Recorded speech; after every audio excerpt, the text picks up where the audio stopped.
FMD, formation. Est-ce que j'ai bon pour le F déjà?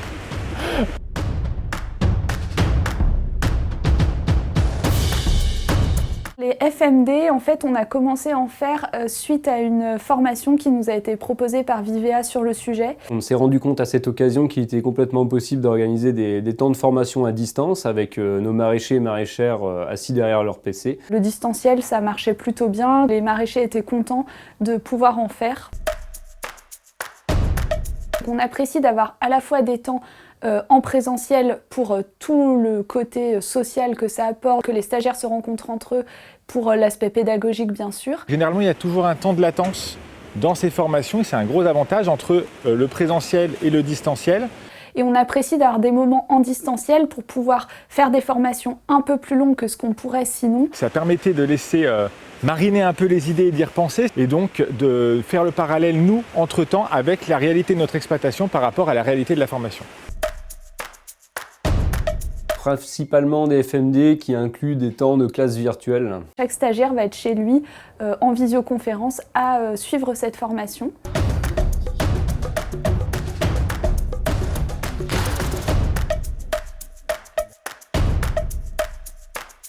C'est un format qu'on a trouvé très pratique pour répondre à différents enjeux qui sont ceux de faire intervenir en complément de nos propres interventions des experts, de limiter les déplacements à la fois pour nos stagiaires et pour des intervenants qui sont parfois à l'autre bout de la France. C'était vraiment intéressant parce que du coup, comme on est plusieurs maraîchers à se connecter en même temps, déjà ça permet de voir des têtes qu'on n'a pas vues depuis longtemps, même si c'est en visio, et ça permet aussi d'échanger entre nous nos différentes problématiques comme si on était en présentiel, mais avec également la possibilité directement, chacun sur son terrain, de nous montrer directement la problématique avec son téléphone, avec son ordinateur, parce que généralement on est sur notre exploitation. Ça permet d'enrichir le contenu de nos formations, du fait que ça puisse permettre de croiser les regards, comme je disais, les intervenants divers qui viennent apporter leur point de vue croisé. Et ça, c'est vraiment une source de richesse pour nos formations.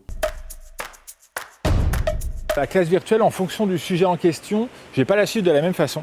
Si c'est un sujet technique sur une culture particulière, par exemple, je vais plutôt avoir tendance à être à proximité de la culture, dans le champ avec mon téléphone, et profiter en même temps que j'ai les écouteurs et que j'écoute la formation, de tailler mes tomates et de réciproquement faire ce que j'entends dans la formation en même temps en présentiel, de manière à l'appliquer directement et à me poser les bonnes questions et à les poser au formateur le cas échéant.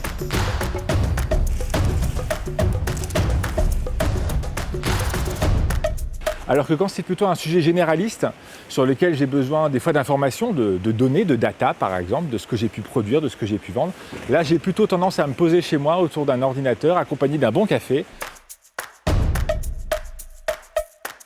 C'est peut-être d'abord débuter par les classes virtuelles qui nécessitent moins de temps de création au début pour tester, vérifier qu'on a un public de stagiaires qui est partant. C'est vraiment important quand même de rythmer ces interventions avec des quiz et des activités. Ça permet de maintenir l'attention des gens, parce que nous, on peut avoir l'impression que tout est fluide, mais il peut y avoir des décrochages. Et puis après, c'est possible de se lancer sur tous les types de FMD.